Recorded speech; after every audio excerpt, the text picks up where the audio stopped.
मदद से और अफ़गानिस्तान में जो तालिबान हैं उनकी मदद से जिस तरीके से मासूम निहत्ते लोगों पर ख़ुदकश हमला किया, वो इस चीज़ की गवाही देता है कि वो दुश्मन ममालिक जो सामने आके पाकिस्तान से लड़ नहीं सकते, वो दुश्मन ममालिक जो कि जिनको पाकिस्तान ने तारीख़ी शिकस्तें जंगों में दी हैं और रिसेंटली भारत को एक इबरतनाक शिकस्त जो है से भारत दो चार हुआ, उसके बाद वो अपनी प्रॉक्सीज़ के ज़रिए पाकिस्तान में इस तरह की साजिशें कर रहे हैं।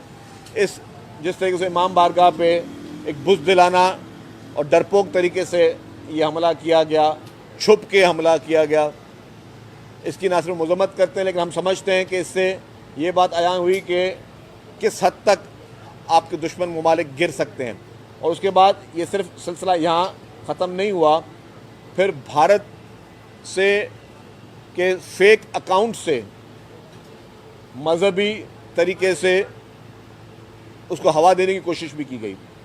भारतीय फेक अकाउंट से इस तरीके की कैंपेनें चलाई गई जिससे खुदा न खास्ता कोई यहाँ पे अनरेस्ट हो। लेकिन अल्हम्दुलिल्लाह हमारे तमाम उलमा इकराम, चाहे वो अहले तशी के हों, अहले सुन्नत के हों, मुख्तलिफ जो हमारे फ़िरक़ों के जितने भी हमारे उलमा इकराम ने, सब ने बड़े मैच्योरिटी के साथ मुजाहरा किया, क्योंकि ये हमला किसी एक कम्युनिटी के ख़िलाफ़ नहीं था। ये हमला पाकिस्तान पे हमला था, ये पाकिस्तान की सालमियत पे हमला था, और जिसका मुंह तोड़ जवाब जो है वो हुकूमत पाकिस्तान पहले भी देती हुई आई है और अब भी देती हुई आएगी। लेकिन ये पूरी दुनिया के लिए ये एक बहुत बड़ी एक सवालिया निशान है कि भारत जो कि मुस्तकिल तौर पर इस तरह की दहशतगर्दी के अमाल में मुलविस है, भारत जो कि सामने नहीं लड़ सकता, वो छुप के डरपोकों की तरह और बुज़दिलों की तरह अपनी प्रॉक्सीज़ को इस्तेमाल कर रहा है। चाहे वो बलूचिस्तान में जिस तरीके से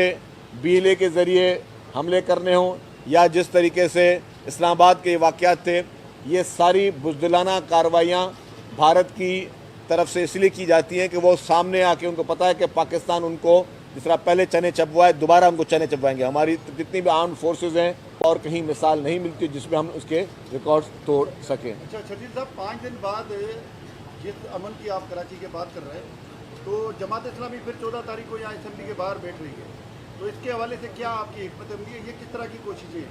देखिए जी, मैं आपको एक बात बताऊँ, इशू क्या है। मसाइल पूरे पाकिस्तान में हर शहर में, पाकिस्तान का कोई ऐसा शहर नहीं जिसमें मसाइल ना हो। यहाँ पे 2 जमातें ऐसी हैं जिनकी जो सियासत डिपेंड करती है वो कराची में बुरा भला बोलने से, तनकीद करने से और हर छोटी चीज़ को बड़ा इशू करके पेश करने से, चाहे जमात इस्लामी हो या हमने कभी कभी देखते हैं कि MQM भी उसमें शामिल हो जाती है। ये कोशिश, क्योंकि अगर ये मुखालफत यहाँ पे नहीं करेंगे, अगर ये यहाँ पे इस तरीके पे हर चीज़ पे तनकीद नहीं करेंगे, उनकी सियासत क्या चलेगी? तो वो अपनी सियासत चमकाने के लिए हर चीज़ को, हर इशू को कोशिश करते बड़ा करके पेश करें। आपको यही मुखालफत कहीं और नज़र नहीं आएगी। आप देखेंगे बाकी सूबों में, बाकी शहरों में वाक़यात हुए तो ये दोनों जमातें क्यों खामोश थी? आप देखें कि वहाँ पे तो बलदियाती निज़ाम भी नहीं है, पंजाब में बलदियाती निज़ाम नहीं है, बाकी जगहों पे बलदियाती निज़ाम नहीं है, वहाँ पे अगर इस तरह के वाक़यात होते हैं तो ये वहाँ पे ये MQM और जमात इस्लामी आके क्यों बयान नहीं देती? क्या वहाँ का इंसान नहीं है? क्या वहाँ पे वो किसी की औलाद नहीं है? तो जब वहाँ पे इस तरह के वाक़यात हो रहे हैं तो ये जमातें वहाँ जाके खामोश बैठ जाती हैं, वहाँ जाके किसी किस्म की कोई बात नहीं करती, क्योंकि इनकी पॉलिटिक्स पूरी डिपेंड इस पर करती है कि यहाँ पे आके हर चीज़ पे तनकीद करें और हर चीज़ को ये इख्तिलाफ करें। तो वो उनका पॉलिटिकल हक है जिसको वो इस्तेमाल करती है। हम कहते हैं कि ठीक है, वो अपनी सियासत करें, हमें अपना काम है, गवर्नेंस का हम तो काम करते हैं। PTI कल के एहतजाज के हवाले से PTI ने पहले तो इल्ज़ामात लगाए कि हमारे सैकड़ों कारकुनों को गिरफ्तार कर लिया गया है, और कल से आज तक ये दावा कर रहे हैं कि हमारा जो एहतजाज था वो सक्सेसफुल रहा और पूरा शहर वीडियोज भी चला रहे हैं, पता नहीं कहाँ के वीडियोज हैं, लेकिन वो चला रहे हैं सक्सेसफुल। PTI ने एक स्मार्ट मूव की कि उन्होंने इतवार के दिन को जो है चुना कि हम हड़ताल कर रहे हैं। अब इतवार को आपको पता है कि पूरे पाकिस्तान में वैसे हॉलीडे होता है, ना ही दुकानें खुलती हैं, ना ही सरकारी दफातर खुलते हैं, ना स्कूल खुलते हैं, ना कॉलेजेस खुलते हैं। तो अच्छी बात है, अगर छुट्टी के दिन आपने हड़ताल करके अगर आपने किसी को खुश करना है तो आप भले कर लें। आग का सिलसिला जारी है, 4-4, 5-5 दिन में आग लग रही है, क्या कहेंगे? देखिए जी, ये भी आग का भी आपने बात की, अच्छा सवाल किया। इस वक्त अगर आप एवरेज देखें, मैंने पिछले साल का कंपैरिजन किया था, 1055 आग लगी कराची शहर में, सिर्फ 1055 आग के वाक़यात हुए कराची शहर में। तो वो 1055 जो आग के वाक़यात हुए, वो आग किसने बुझाई? कोई मखलूक तो नहीं थी, वो यही KMC और जो हमारे रेस्क्यू 1112 के जो अमल दरामद हैं, जो उनकी मशीनरी है, उसी ने आग बुझाई। एक वाक़या, एक संगीन वाक़या हो गया, जिस पे भी हम उसको वो नहीं कह रहे कि जी हम बरी ज़िम्मा है, उसके लिए हुकूमत ने ख़ुद भी कार्रवाई की और जो जुडिशल कमीशन की तश्कील थी वो किया, और जुडिशल कमीशन अभी तश्कील हो भी गया है, एक जज साहब उसके लिए मुकर्रर भी हो गए, वो अपनी फाइंडिंग दे देंगे। लेकिन ये नहीं कि हमने कहा कि नहीं जी हमारा बिल्कुल कसूर नहीं है।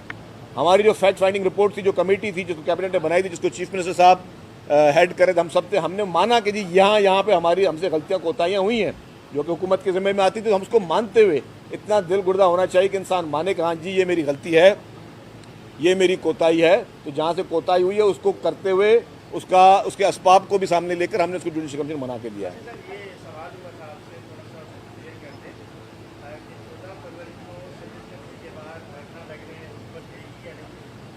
देखिए जी, ये होम डिपार्टमेंट फैसला करेगा। मैं समझता हूँ कि ये इस तरीके से धरने देने से किसको फ़ायदा दे रही हैं और किसको नुकसान दे रहे हैं। कहीं पे भी कोई सड़क बंद होती है तो उसका फ़ायदा किसको होता है, नुकसान किसको होता है। और आज दिन तक पाकिस्तान में धरने देने से कोई एक मसला भी हो, यहाँ पे कुछ लोगों ने 126 दिन का भी धरना दिया तो क्या हुआ, आखिर में धरना कॉल ऑफ किया। आप भले चंद घंटों के लिए सही या एक दिन के लिए सही जहाँ धरना देंगे, आप आम लोगों के, जिन शहरियों की आप बात करते हैं, उन शहरियों के लिए मसाइल पैदा करेंगे, उनको आप तकलीफ़ देंगे, उन लोगों को प्रॉब्लम होगा। तो आप ऐसा काम ना करें जिससे पब्लिक को प्रॉब्लम। आपको जो बातचीत करनी है, आप असेंबली में बैठे हैं, असेंबली में बात करें। किसने रोका है? किसने कभी अपोजिशन को बात करने का मौका नहीं दिया? सबको बात करने का मौका मिलता है। आपको जो बात करनी है, जो चीज़ आपने उठानी है, आप उठाएं। थैंक यू जी। सर, कराची में कुछ ऐसे भी लोग हैं जो ज़बान से हाथ भड़का रहे हैं, खास करके सोशल मीडिया पे उन्होंने एक टीम बना दी है जो खास करके हुकूमत को टारगेट कर। देखिए जी, हर एक अपना काम करता रहेगा। जो लोग सोशल मीडिया पे बैठकर इल्ज़ामात लगाते हैं उनका जवाब भी हम देते हैं। बात यह है कि जी हुकूमत के ऊपर तनकीद करने वाले तनकीद करें, जो भी करें आइन और कानून के दायरे में करें।